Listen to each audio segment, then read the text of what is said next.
Buenos días con todos. Buenos días, profe. Buenos días.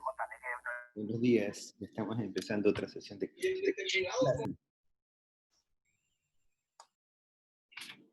Ya creo que estamos todos los participantes. Bueno, antes de empezar, ya creo que están todos, ¿no? Ya, antes de empezar voy a tomar la asistencia.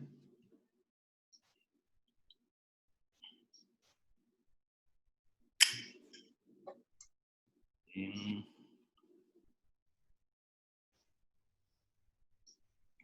que abrir el archivito de la asistencia.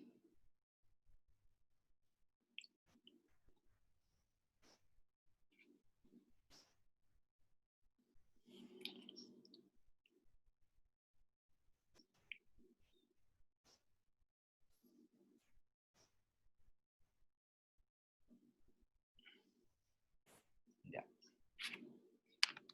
Bueno, voy a tomar ahorita la asistencia.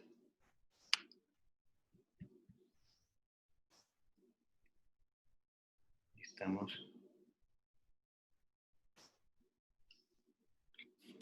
29 de octubre.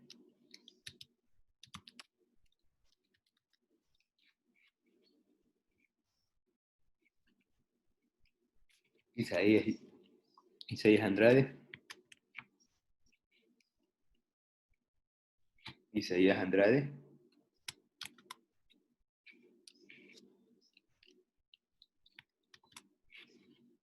Daniela Angulo.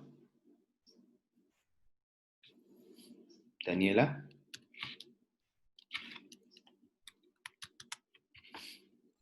Diana Aragundi. Presente.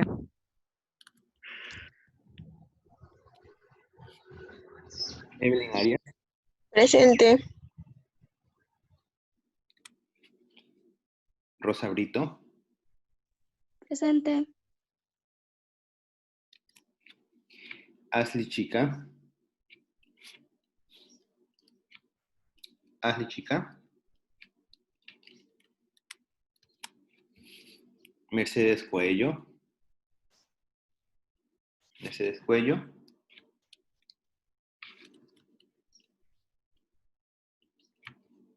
A ver, Mercedes Cuello. Ahí, ya la vi. ¿Tiene problemas de audio, Mercedes?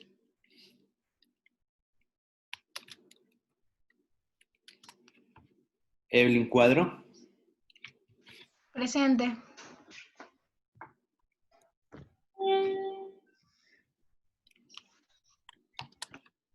Maybe Guaranda. Presente. Lilibet Layton. Presente. Jordan Limones. Presente.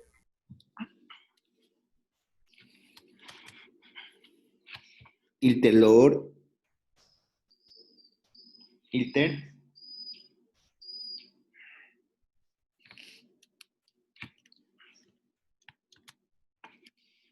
Daisy Medina. Presente.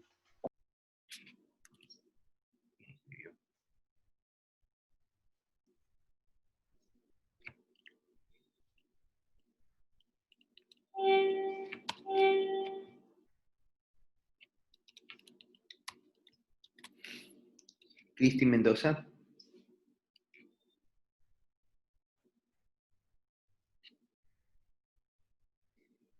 Cristi Mendoza.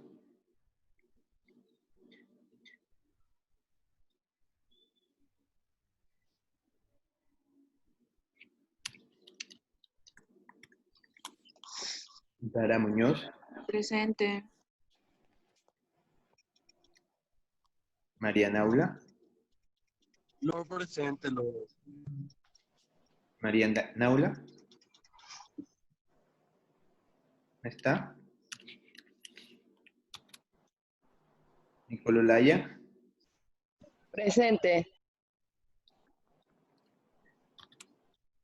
Heidi Ortega. Presente. Danex Ortiz. Presente. Dayana Párraga. Presente. Alexa Perea. Presente. Verónica Rivera, Presente. María Rubio, Presente. Leslie, Presente. Sheila, Presente. Alex Tubay, Ya está. Alex Tubay, Presente. Igual no cambió nada. Nayeli Valdés, Presente. Genesis Yunda, Presente. Lo que la computadora. Wilson Castillo, Presente. Buenos días, profesor. Sino que se me dio el internet, no puede contestar la lista. Tess, Lord, vamos a ver. Ya. ¿Quién más? gracias. Chica, profe. Chica. Chica Ashley. Ajá. Andrade también, profe. Andrade. Andrade Isaías. Sí, profesor. ¿Alguien más? Están todos, ¿no? ¿Nadie me falta? Bueno. Ya voy a abrir el archivito con el que estábamos trabajando el día de ayer.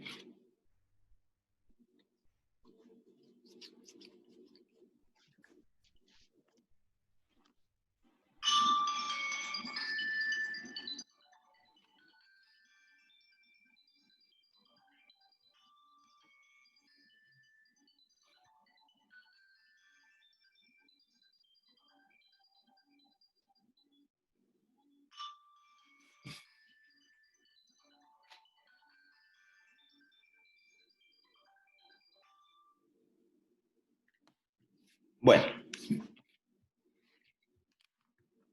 comenzamos. Estábamos nosotros, hasta la semana pasada estábamos estudiando los tipos de cambio fijo y los tipos de cambio flotantes, así como veíamos una combinación entre ellos. Ya hemos estudiado un poquito de eso. Lo que estamos viendo en estas sesiones ahora es el tipo de cambio a largo plazo. ¿Qué pasa con el tipo de cambio a largo plazo? Entonces el tema es el tipo de cambio a largo plazo. El objetivo es tener una visión general sobre los tipos de cambios a largo plazo. El texto guía es el texto básico donde encontramos esta información principalmente en el libro de Dorbuch. Hay muy poco en el libro de Sage y en el libro de Barros también. Es un poquito más avanzado, porque se pueden guiar principalmente para esta unidad del libro de Dorbuch. Bueno, déjenme ampliar esto. Ya sabemos que era el tipo de cambio. Bueno, este es el tema. Cuando estamos hablando sobre el tipo de cambio a largo plazo, tenemos los gobiernos. Normalmente, la política que sigue todo gobierno es que procurar que el valor de su moneda se mantenga en el tiempo. Cuando hablamos de eso, estamos diciendo de que los gobiernos procuran indexar el valor de la moneda por un lapso. Es decir, que todo gobierno procura que durante su gestión el tipo de cambio se mantenga estable, no hay una variación. Y si hay una variación que sea tan mínima que ni se perciba. Eso es lo que normalmente todo gobierno busca, pero en la práctica esto se ve muy alejado de la realidad. Quizás para nosotros hablar un poco, estudiar un poco acerca de lo que es el tipo de cambio se vuelve medio efímero, ya que desde el año 2000 estamos manejando un tipo de moneda en el cual nosotros, inclusive el idioma que maneja la moneda no es el idioma nuestro, es el dólar. Entonces, para nosotros escuchar un poco de devaluaciones, de amortizaciones, de depreciaciones, se nos resulta un poco ajeno a nuestra realidad, ya que como política monetaria, realmente el Ecuador no posee política monetaria. Yo en sesiones anteriores les preguntaba qué tipo de cambio maneja el país. Bueno, en realidad la respuesta es que ninguna. El país no maneja una política cambiaria, no tiene una política en la cual decide apreciar o depreciar una moneda, sencillamente porque el Ecuador no posee moneda propia. Lo que ha hecho es renunciar a su moneda y al momento de renunciar a la moneda se acoge a una moneda, en este caso que es la moneda patrón. Y recuerden que cuando estábamos conversando acerca de los conceptos de Bretton Woods, en el cual se establecía el dólar como moneda referente para realizar las conversiones de las demás monedas. Entonces nosotros nos hemos acogido a ese referente, por lo tanto es como que nos hemos olvidado de la política monetaria. O sea, simplemente renunciamos a las bondades que puede tener el manejar de una manera correcta el tipo de cambio. Pero así también el tipo de cambio es similar a cuando una persona maneja una tarjeta de crédito. Una tarjeta de crédito bien utilizada brinda muchos beneficios para la persona que lo posee. Pero si no es bien utilizada, sencillamente la persona decide, me endeudo, compro, y después se vuelve una deuda impagable y se llena de contrariedades y complicaciones que muchas veces dicen, no, yo pago esa tarjeta y me olvido de la tarjeta. Entonces, lo mismo ocurre con el tipo de cambio. Es una herramienta muy útil para todos los gobiernos porque permite, cuando existen problemas de desequilibrio fiscal, de problemas de balanza de pagos, de saldo de cuentas corrientes, no hay cómo cubrir un déficit, se puede ocurrir de manera temporal a ajustar presupuestos por medios de política cambiaria, pero a manera temporal.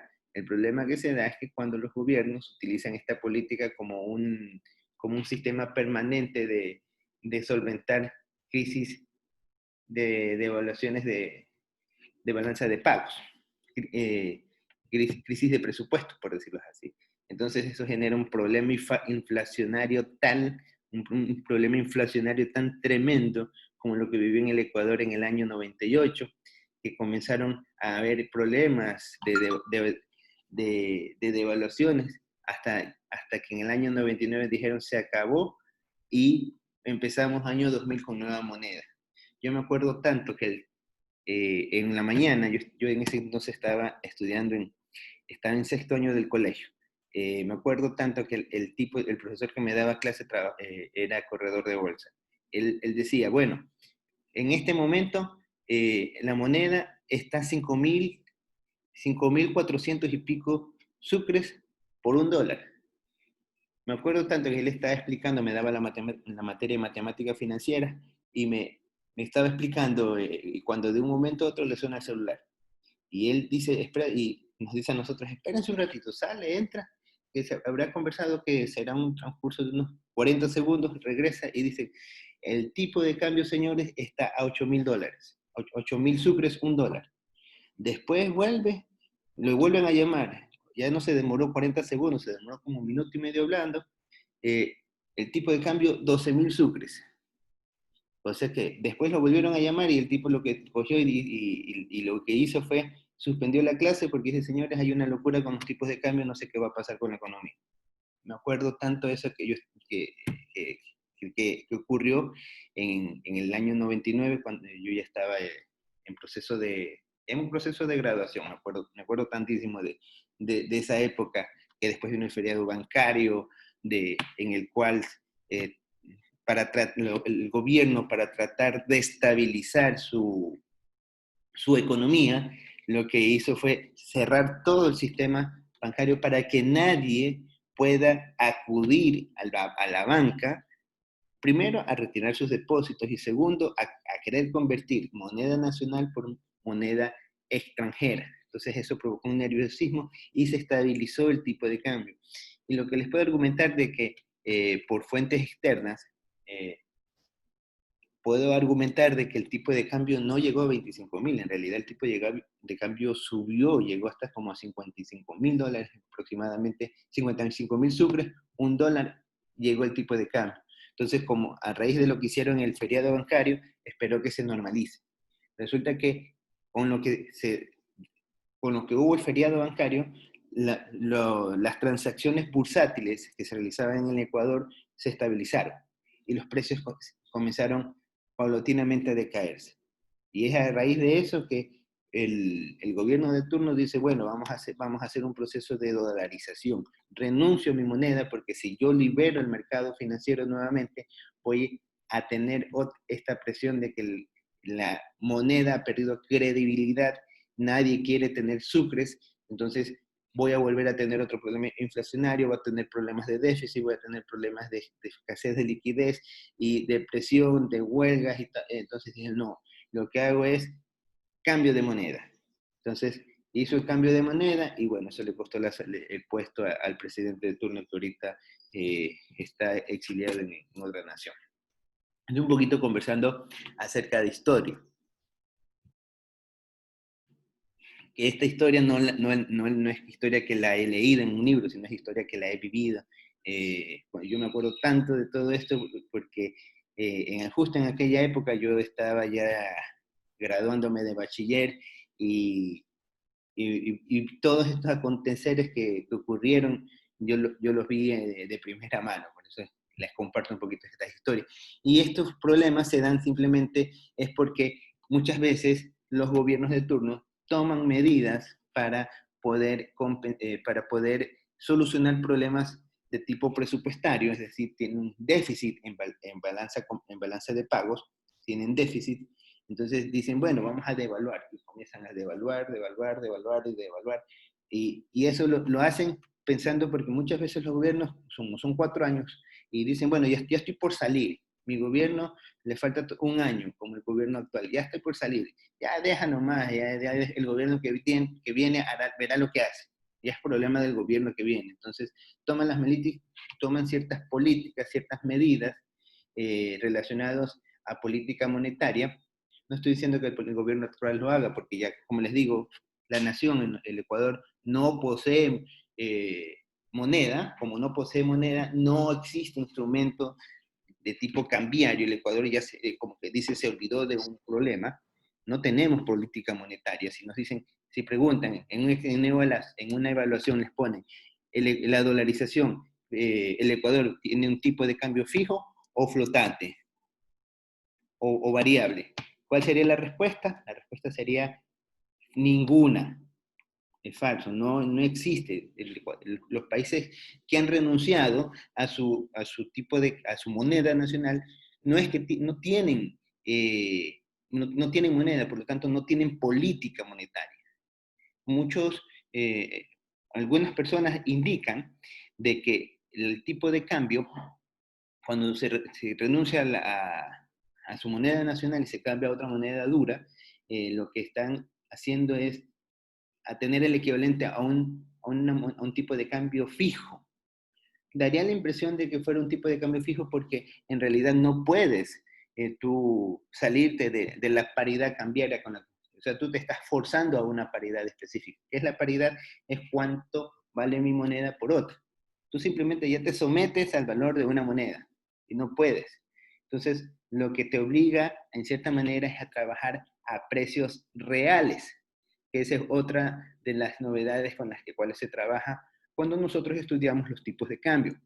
En los tipos de cambio existen, eso ustedes también lo estudiaron en semestres anteriores, existe el tipo de cambio nominal y el tipo de cambio real.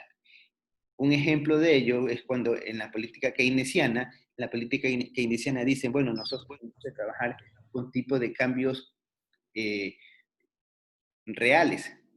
Y la política clásica dice, no, tienen que trabajar con tipo de cambios nominales, porque al fin y al cabo la economía se ajusta a sus precios y lo importante es la producción. Keynes dice, no, lo importante es mantener los salarios fijos de las personas. Si tenemos los salarios fijos de la persona no pierde su poder adquisitivo y el consumo se va a poder mantener a largo plazo. Eso es lo que proponía Keynes. En cambio, los economistas dicen clásicos, no, eso no, lo importante es que siga habiendo la venta, no importa que se deprecien los salarios temporalmente, por medio, se devalúa la moneda, se deprecian los salarios, sales del problema, pero una vez que sales del problema te recuperas y se vuelven a apreciar los salarios.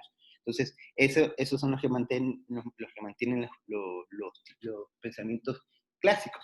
Pero estas teorías se podría decir, son aplicables siempre y cuando se cumplan un bagaje de condiciones. Por ejemplo, de que se manejen las cuentas responsablemente, exista una continuidad de querer aportar a un plan de desarrollo, de plan de desarrollo nacional, pero un plan real, no de que viene un gobierno y lo que ocurre en nuestras economías. Viene un gobierno, hace una situación, viene el otro gobierno, dice, eso no sirve para nada, hago esto, el siguiente gobierno dice, no, lo que hizo el gobierno anterior estuvo mal, lo echa al piso y vamos de nuevo, y es como un proceso que parece que esto fuera una economía experimental, experimento lo que yo quiero, y esto sin sumar de que muchas veces los que están al poder, sin degradar la posición, la postura de algo, son personas que han estudiado cualquier situación menos cómo manejar instrumentos de política económica. Se llenan de asesores y muchas veces los asesores lo que juegan son por intereses privados que no dan un correcto direccionamiento hacia qué tipos de políticas se deben de tomar para poder escoger el rumbo por el cual quiere ir una nación. Muchas veces, cuando nosotros queremos querer crecer, se debe pasar por un pequeño proceso que diera la impresión de que la economía se está reduciendo, pero es similar al ahorro. Cuando ustedes quieren invertir, lo primero que recurren es ahorrar. Cuando ahorran, ¿qué es lo que hacen? Por un tiempo se limitan. ¿Por qué? Porque están acumulando riqueza a través del ahorro, están acumulando riqueza, y con esta riqueza acumulada, lo que ustedes hacen es, ya llegan el nivel que necesiten de ahorro, ahora sí van a invertir, y ahí empiezan a gastar. Entonces, pasa como una especie de curva de crecimiento para poder llegar a la producción. Lo mismo ocurre con las economías. Acuérdense que el estudio de la macroeconomía es el estudio de una nación en su todo, a diferencia de la microeconomía, que estudiaba solamente una empresa. En cambio acá es un gobierno, pero a nivel general es la misma estructura, porque las empresas, al igual que los gobiernos, tienen necesidades de financiamiento, tienen necesidades de pagos, tienen necesidades de endeudamiento, de liquidez, y tienen que comprar, vender, oferta, demanda, acá es oferta agregada, demanda agregada, pero en patrones son muy similares. La diferencia es que en una empresa privada, por lo general, los administradores o los que gobiernan estas empresas suelen tener una mayor estabilidad y procuran que la empresa se mantenga, porque obviamente la empresa es lo que los mantiene en flote, los que les da el sustento diario. En cambio, en los gobiernos de turno, normalmente lo que suele ocurrir, o bueno, lo que solía ocurrir cuando era el problema del Ecuador, estoy hablando entre el año 95 al año 99, nosotros llegamos a tener en menos de 5 años más de 5 presidentes. Cambia el presidente, sube uno, túmbalo, sube otro, túmbalo, sube otro, túmbalo, y se pasaba de huelga tras huelga, huelga tras huelga, huelga tras huelga. Todo eso hizo que los gobiernos de turno, por querer quedar bien, devalúa la moneda y devalúa la moneda. Entonces, al momento que tú devalúas la moneda, tienes un problema de que los salarios reales se van para el piso, y cada vez tu sueldo vale mucho menos, porque ese es el efecto que ocurre con la devaluación. A tal punto que pasamos a que un salario básico era $4. $4 era el salario básico en aquella época. Fue algo atroz que ocurrió, que muchas personas, hubieron personas que ganaron, otras que tuvieron ventaja, pero hubieron muchos que perdieron, entre esos el Estado. Pero bueno, eso es un poquito de historia, lo que les he compartido con respecto al tipo de cambio a largo plazo. ¿Por qué les he comentado todo esto? Porque el tipo de cambio a largo plazo es algo que usualmente muchos gobiernos no suelen tener como prioridad. O sea, ¿cuál es mi perspectiva a largo plazo? Por lo general, suele mantenerse el concepto de que el corto plazo es todo lo que está dentro del año fiscal. El largo plazo es cuando involucra más de dos periodos fiscales, lo que son los típicos partidas presupuestarias bianuales, ahí estamos hablando de largo plazo. Pero desde un contexto, perdón un ratito, disculpen, pero desde un contexto ya más especializado, yo les podría decir que el largo plazo para una nación va más allá de un periodo de gobierno, va mucho más allá de eso. Allá va en periodos que son muy extensivos. Entonces, considerando aquella situación, el manejar los tipos de cambio a largo plazo, al menos yo dentro de las economías latinoamericanas no he observado una política de cambio a largo plazo. Como tal no lo he observado. Lo que yo he podido notar es que son más políticas que se ajustan a las necesidades del momento. Se ve muy poca estrategia con respecto a alguno de los pocos países que he podido ver que manejan la política cambiaria como estrategia de crecimiento en un plan que está integrado indistintamente en el partido político o gobierno de turno. Hay un plan que dice, en este caso lo he podido percibir en Chile. Chile dice, esta es la política esta es la línea de desarrollo que debe de seguir la nación durante los próximos años. Entonces los gobiernos, sea de derecha o de izquierda, se tienen que acoger esa política, cada uno con sus pensamientos, pero se acogen esa política y en sí se mantiene que la nación va como mejor encaminada. Pero de ahí en las otras economías no he podido mucho notar este tipo de argumentos. Entonces, aquí hemos tocado ya muchos temas al hablar de lo que es la moneda, lo que es el tipo de cambio a largo plazo. Entonces, sigamos. Tenemos a largo plazo, el tipo de cambio está determinado por el poder de compra de la moneda de cada país. ¿Qué significa esto? De cuánto es la percepción que tienen los extranjeros acerca de mi moneda. Yo les pregunto, le voy a preguntar, a Mercedes Yunga. Mercedes.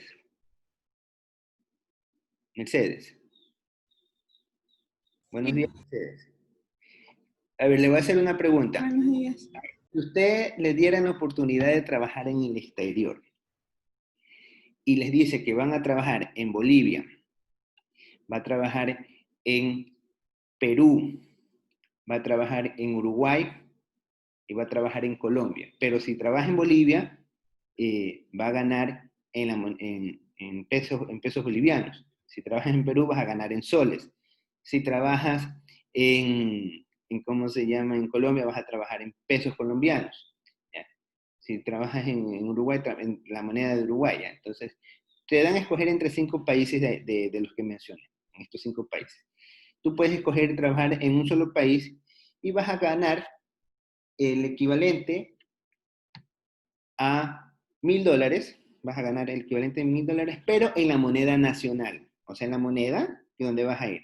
Y de ahí tú vas a vivir o sea, vas a trabajar por el resto de tu vida. ¿Qué lugar te escogerías? ¿Y por qué?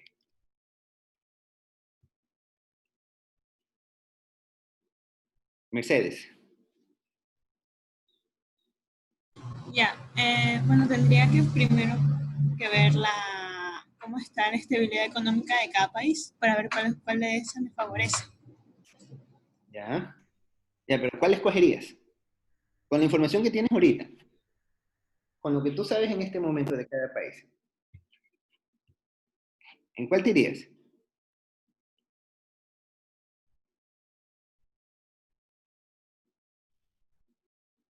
Ya. Yo diría que Te has mencionado Colombia, ya te Colombia. Colombia, Perú, Bolivia. ¿En cuál te irías?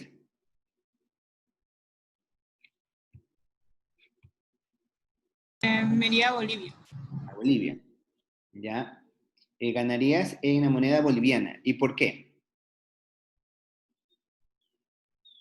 Dejan de ganar en la moneda boliviana y eso ya queda fijo.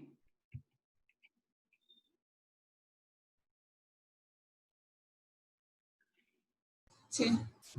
Bueno, ya, vamos a escuchar la opinión de, a ver, de la señorita Lilibet.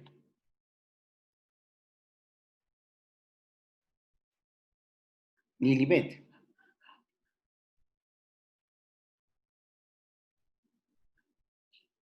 Lilibet, ¿no está?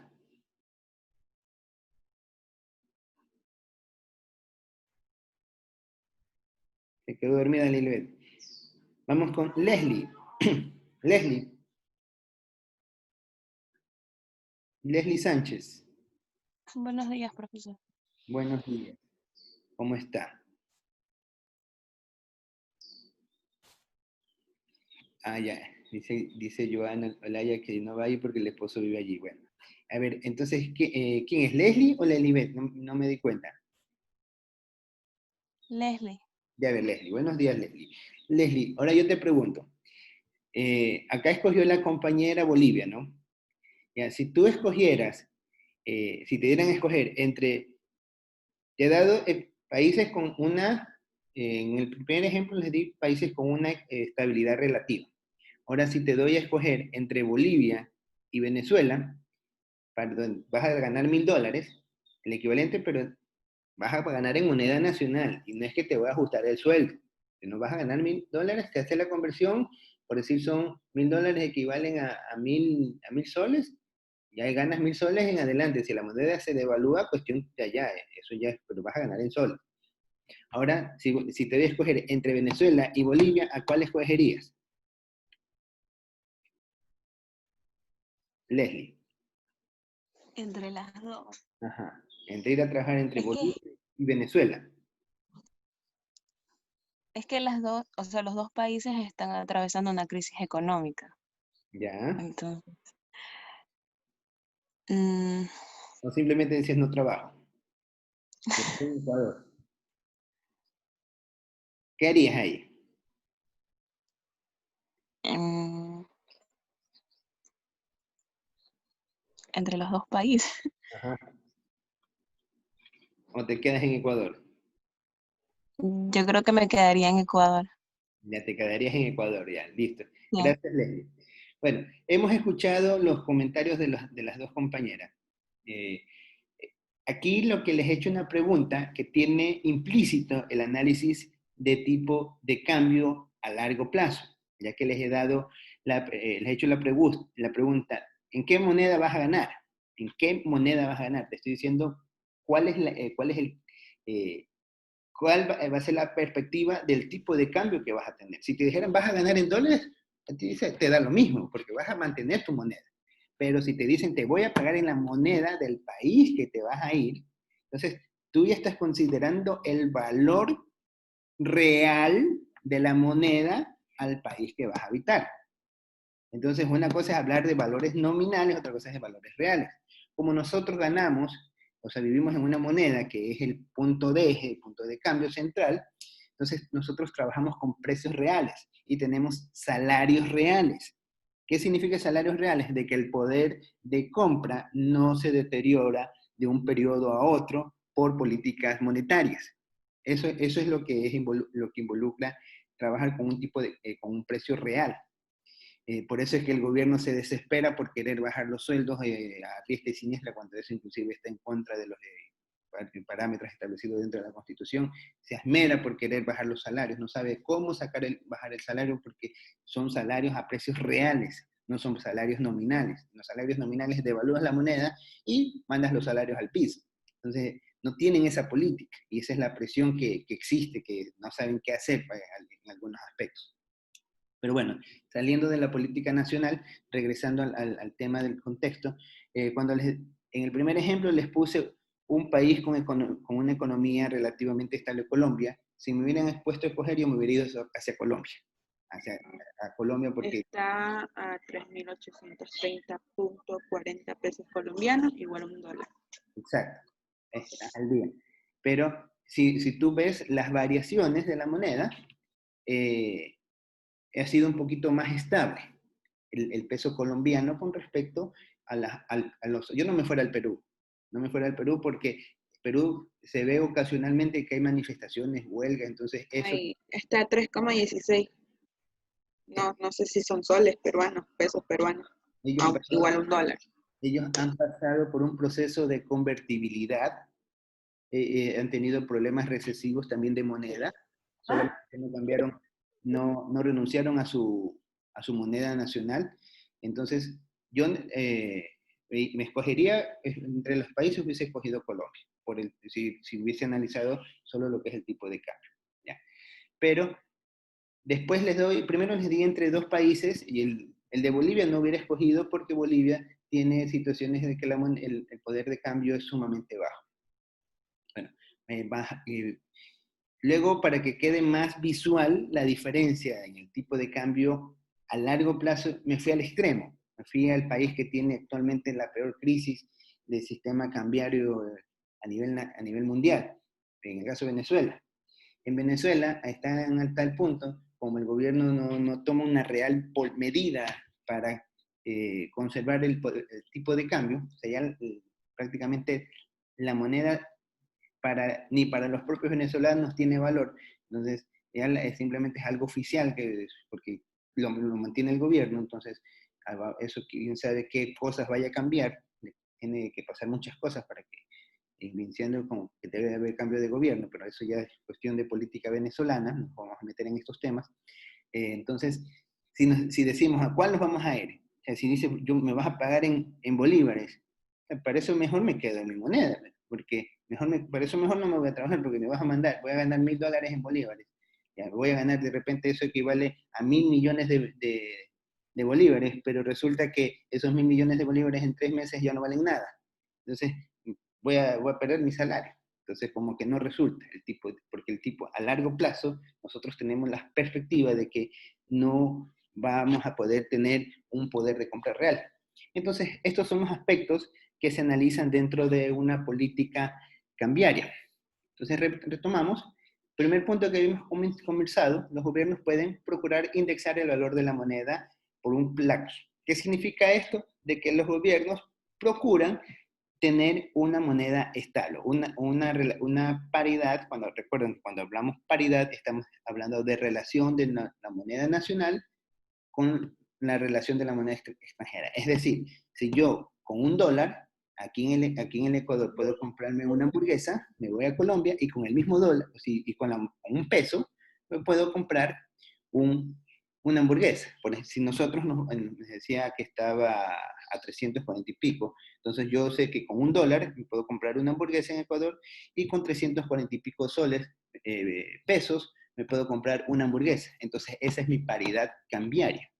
Pero si resulta que después de un mes, yo con $1 me puedo seguir comprando una hamburguesa, pero me voy al extranjero, en este caso a Colombia, y en Colombia ya no me puedo comprar la hamburguesa con 344 pesos, por decir, sino es que me puedo comprar ahora la hamburguesa con 500 pesos. Entonces quiere decir que el peso ha perdido valor, entonces se ha devaluado. Entonces eso es lo que vamos a estudiar un poquito en esta parte de la sección. Me he dedicado la primera sesión un poco a conversar acerca de lo que es historia, porque es importante conocer los antecedentes que existen cuando no se utiliza correctamente la política cambiaria. Esto es un instrumento muy delicado del cual Alemania aprendió hartísimo, vivió un efecto similar a lo que atravesó Venezuela. No llegó al extremo de querer hacer una solución como la que hizo Ecuador, pero sí estableció políticas tan rígidas de que la Comunidad Europea puso el Banco Central en Alemania. Bueno, ya se nos va a acabar el tiempo. Una vez que se cortan, nos conectamos inmediatamente para ir ya con la siguiente parte, que vamos a ver unos ejercicios. ¿Okay? Entonces, vamos a hacer eso. Me